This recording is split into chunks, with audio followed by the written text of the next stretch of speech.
Sportski pozdrav sa stadiona Marakana. Upravo gledate atmosferu pred početak fudbalske utakmice trećeg kola Lige Europe između naše Crvene zvijezde i mađarskog Ferencvaroša. Klub je ranije pozvao navijače da se odazovu u što većem broju, a kako to izgleda nekoliko minuta pred početak, uverite se sami.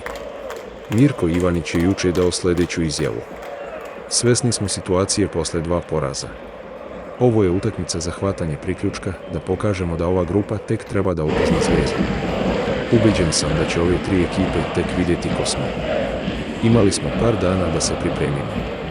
Pozitivno gledam na to što se dešava u ekipi, napredovali smo i to će se sutra i vidjeti. Ostanite na našim kanalima Fudbal 1, 2 i 3 i pogledajte klipove sa ovog meča. Poželimo sreću crveno-belima. Sportski pozdrav!